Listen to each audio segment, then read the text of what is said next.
ahí están. Ahí están. Entonces, a la izquierda tenemos lo que sería el ciclo habitual y a la derecha tenemos este desarrollo que queda como estacionado en algún momento, entonces se van juntando varios folículos y muchas veces las pacientes te dicen, oye, Andrea, sácame los quistes y así se resuelve el tema. No, pues, el tema se resuelve, exactamente, el tema se resuelve muchas veces, que lo vamos a hablar, con mejoría de otros parámetros de salud, y a veces no se resuelve, sino que necesita algunas ayuditas externas para tener una buena calidad de vida, para lograr embarazarse cuando uno se quiere embarazar. ¿Por qué? A ver, no, hablemos de esto.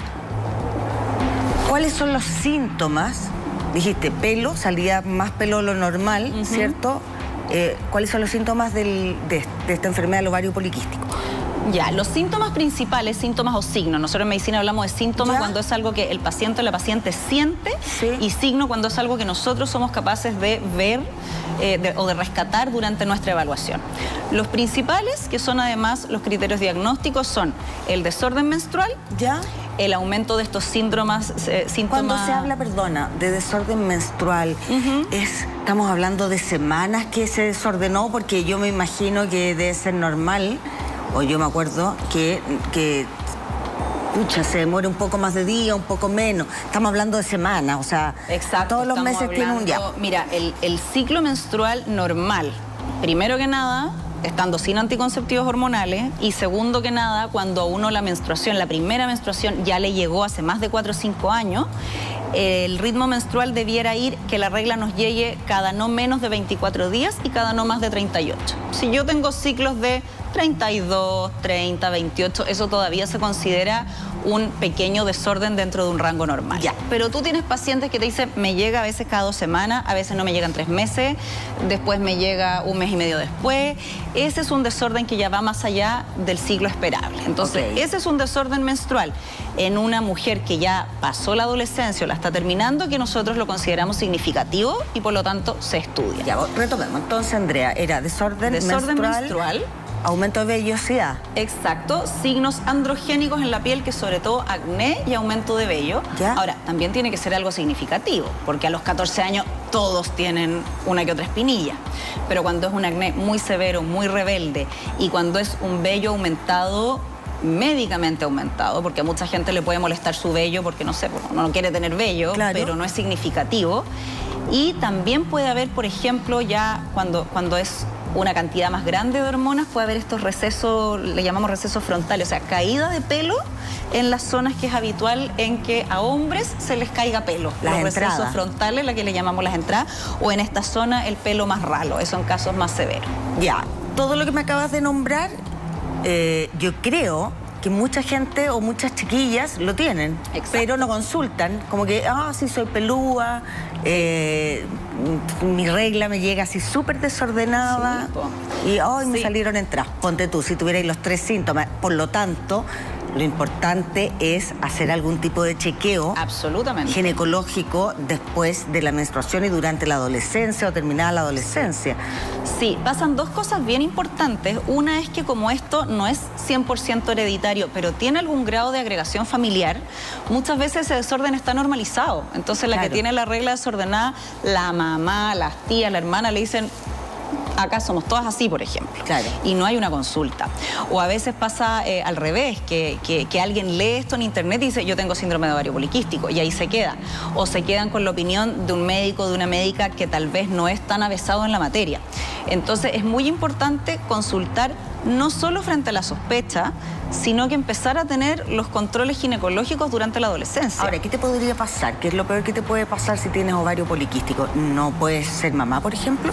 Mira, lo peor que puede pasar es que no te lo controles y te traiga consecuencias. ¿Cómo cuáles? ¿Cómo cuáles? A nivel de salud se asocia mucho esto, no es propio del síndrome de ovario poliquístico, pero se asocia mucho a problemas metabólicos, principalmente diabetes tipo 2 y todo lo asociado, insulinoresistencia, intolerancia a los hidratos de carbono y también hipertensión arterial.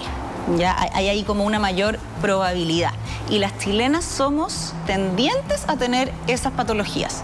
Entonces, desde el punto de vista médico, lo que más nos preocupa es que se puedan pasar una tremenda ventana de oportunidad de detectar esta tendencia en personas jóvenes y que por lo tanto tienen un pronóstico mucho mejor de cambio, por ejemplo, de hábito, eventualmente medicamentos en forma precoz. Lo otro que puede pasar es que en las pacientes con síndrome de ovario poliquístico que menstruan muy poco frecuente, porque hay algunas que menstruan más y otras menos, a veces el endometrio, que es la capita interna del útero, puede engrosarse y eso puede llevar a hemorragias muy masivas que puedan causar anemia, por ejemplo, y en caso de muchos años, incluso que ese endometrio desarrolle neoplasia, o sea, desarrolle un cáncer por no estar controlándose con otra hormona que falta o descamándose, eliminándose cada cierto tiempo. Eso es lo peor que puede pasar.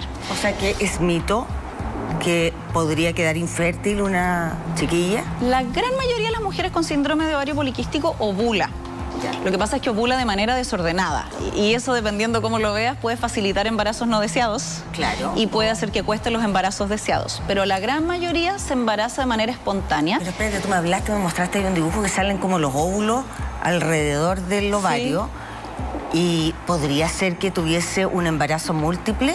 ¿O estoy hablando de La gran mayoría de las veces no. ¿No? Como que se fecunden varios óvulos que se quedaron ahí, porque no los botó. Sí, es súper lógico pensarlo por el dibujo, pero fíjate que la gran mayoría de las mujeres con síndrome de ovario poliquístico, cuando ovulan de manera espontánea, tienen ovulaciones únicas. Lo que se les junta son estos óvulos como intermedios y que esos después se reabsorben.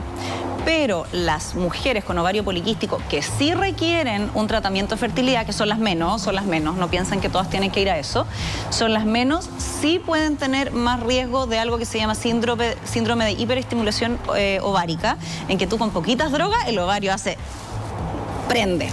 Entonces es súper importante hacerlo de manera supervisada, porque también pasa, y es súper peligroso, que a veces las mujeres que han tenido problemas de fertilidad se empiezan a dar el dato y una dice, me voy a comprar yo el remedio que estimula la ovulación, por ejemplo. Claro. ¿Para qué ir a la clínica de fertilidad? Eso puede ser riesgoso desde el punto de vista hormonal y también para tener embarazos múltiples. Así que usted no lo haga, siempre todo supervisado, pero son las menos. La gran mayoría controlando cosas como hábitos, recibiendo los medicamentos que requiere, logra embarazarse de manera espontánea, tanto cuando quieren como cuando no. Así que, chicas, si no se quieren embarazar, cuídense. Y cuando se quieren embarazar, lo más probable es que lo logren. El diagnóstico lo tiene que hacer un especialista, me imagino, a través de ecografía o de algún otro examen, ¿no? Lo más importante a la hora de estar sospechando un síndrome de ovario poliquístico es buscar una persona que se dedique al tema. ¿Quiénes somos? Endocrinólogos, endocrinólogas que tengan conocimiento de síndrome de ovario poliquístico, o ginecólogos, ginecólogas que nos dediquemos al área más endocrinológica, de adolescencia, la parte más hormonal dentro de la ginecología. ¿Por qué? Porque estas tres cosas que yo te dije, aumento de vello y acné, ecografía que muestre hartos quistes y regla desordenada, es algo muy fácil de sacar en la historia clínica. Pero lo más importante es descartar que haya otras patologías que me imiten un síndrome de ovario poliquístico.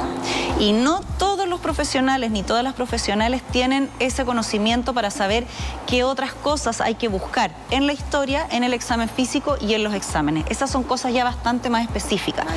Y no se te puede pasar, por ejemplo, hay muchas chicas que han tenido hipotiroidismo, problema de la tiroides por años, y se le ha echado la culpa a un síndrome de ovario poliquístico y tapan los síntomas con anticonceptivos, y este hipotiroidismo puede causar problemas en otras esferas. Entonces es importante ir donde alguien que pueda buscar esos otros signos, síntomas y saber todos los exámenes que hay que pedir, tanto para confirmar el síndrome de ovario poliquístico como para descartar otras cosas que pueden ser más complejas. Tener la certeza. ¿Cómo se trata entonces esto? ¿Se opera o tú decías que con hormonas también puede ser? No se opera. El síndrome de ovario poliquístico no se opera. Hubo una época en que se operó, así que si alguien tiene alguna tía que dice, no, la operaron y le pincharon estos quistes, sí, porque como antes estaba la tesis de que eran los quistes los que causaban este desorden, le aspiraban el líquido a los quistes. Ya. Pero esos quistes se forman de nuevo porque es un desorden propio del ovario. Entonces, primero que nada, hay que tener una buena conversación y preguntar qué quieres tú, mi paciente, tú, la persona que está yendo a la consulta, cuál es tu preocupación. Porque, por ejemplo, hay veces que te dicen, yo no quiero tener acné, yo quiero que me llegue la regla, yo quiero tener menos vello, y ahí los anticonceptivos son tremendos aliados, sobre todo algunos anticonceptivos que tienen una composición que baja la cantidad, la recepción, digamos, de testosterona a nivel de la piel, que ordena la menstruación. y la calidad de vida de esa persona se puede ver tremendamente favorecida. Pero hay otras personas que te dicen, sabes que yo no quiero nada, yo quiero intervenir mi cuerpo lo menos posible, lo que quiero es preservar mi salud. Y tú ahí lo que haces, muchas veces trabajamos en equipo, es revisar cómo están los hábitos, revisar si podemos mejorar, por ejemplo, el tema alimenticio, el ejercicio es muy importante si es que, por ejemplo, hay un componente de insulina alta o de intolerancia a los hidratos de carbono, y ahí uno llega a un acuerdo. Por ejemplo, sí es recomendable que si es una persona que está menstruando tarde, mal y nunca, dejarle un medicamento que haga que ese endometrio, que como te decía es la capita interna del útero, no se vaya engrosando sin fin. Entonces llegar a un acuerdo, por ejemplo, de dejarle una inducción de menstruación cada 3 meses o dejarle una dosis bajita de una hormona no anticonceptiva pero que mantenga eso bajo control.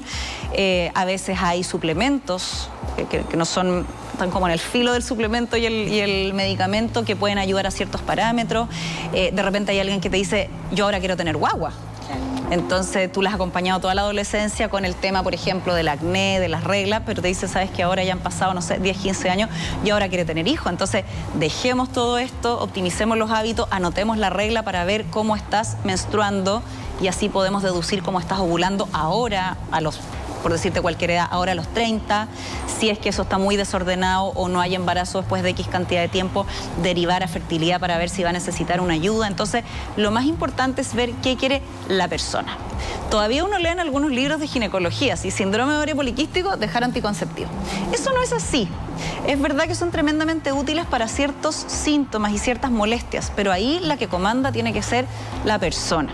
Esto no es una enfermedad. Yo siempre digo, mira, si tú tuvieras amigdalitis, yo te diría, te tienes que tomar este antibiótico. Tú estás en libertad de no tomártelo, pero esta es una indicación médica. Si tienes apendicitis, yo te digo, te tengo que operar. No yo no opero apendicitis. Pero acá no hay una indicación, acá hay una conversación de cuáles son tus expectativas, cuáles son tus preocupaciones, qué es lo que te preocupa ahora o para el futuro, y busquemos el mejor tratamiento para ti. Y lo que sí cambia el pronóstico es la mejoría de los hábitos. ¿Ya? Y el proteger el endometrio en mujeres que no estén menstruando cada cierta cantidad de tiempo. Eso sí, eso es médicamente importante. Digamos entonces que este sería, tú dices, no es una enfermedad. No. Ya, ¿cómo les digo? Una condición. Ya, una condición. Una predisposición. Una predisposición, pero que le pasa a mujeres en la etapa reproductiva solamente. Después de la menopausia uno no se tiene que preocupar de lo... Pero sí, si es que tenías, que es lo más probable, es que si tuviste síndrome de ovario poliquístico, había algún grado de coexistencia de trastornos a la insulina, alguna propensión a la diabetes o a la hipertensión, seguir preocupándote de eso, porque es un marcador de otros riesgos también, que no son parte del síndrome, pero es un marcador de otros riesgos también. Claro, y se trata, tú decías, también con hormonas, y probablemente, claro, ahí hay que ver, porque cuando las mujeres les llega la menopausia también se equiparan con hormonas, ¿cierto? Muchas veces para... eso daría para otro programa, así que ahí me puedes invitar. La etapa de la menopausia, del climaterio, que son los síntomas, y de la menopausia, que es la última regla, eso se acompaña de muchos síntomas y también de ciertos riesgos de salud para más adelante. Osteoporosis, aumento de riesgo cardiovascular, que eso muchas veces se puede mejorar bastante con dosis bajitas de hormonas sexuales, de estrógeno, de progesterona, dependiendo del caso. Y eso se puede hacer también con mujeres que han tenido síndrome de ovario poliquístico. Ahí uno va viendo... Eso es lo lindo de mi especialidad, porque uno va acompañando las etapas de la vida de manera súper fina, digamos, y súper longitudinal. Muy bien haberte tenido acá, porque además rompes el mito, ¿cierto?, que no pueden ser mamás las mujeres que tienen ovario poliquístico. Y además entender un poco por qué este nombre, porque claro, uno dice, tiene muchos quistes esta persona. Opéreme los quistes, y nada que ver, pues no tiene absolutamente nada que ver. Así que quiero agradecerte que hayas venido, Andrea, de verdad, 1.000.000 de gracias, porque súper útil esta información. Andrea von Hovelin, ¿lo dije bien? Sí. Ginecóloga, ¿dónde te pueden encontrar, Andrea? Bueno, aquí tengo, Instagram también. Mira, Vida mujer en la Clínica Santa María. En Instagram trato de contestar lo que puedo contestar. Y lo que más me interesa transmitirles, el primer mito, la infertilidad es excepcional en el síndrome de ovario poliquístico. No se confíen las que no quieran tener guagua, porque hay muchas que dicen, no me cuido porque igual no me embarazo. Claro. Y se embarazan. Y no vivan un duelo anticipado de que no les va a resultar tener hijos, porque lo más probable es que no sea así. Y el otro mito, si me regalas 2 minutitos más, el otro mito es que las mujeres con síndrome de ovario poliquístico están condenadas, voy a usar esa palabra porque a veces así se los dicen, a tener sobrepeso, por estos quistes. Y eso tampoco es así. Eso tampoco es así. Puede haber una mayor tendencia a hiperinsulinismos, a problemas metabólicos de ese tipo, pero la gran mayoría logra estar saludable, independiente que su peso baje o no, con hábitos saludables, y muchas veces también las mandan a bajar de peso.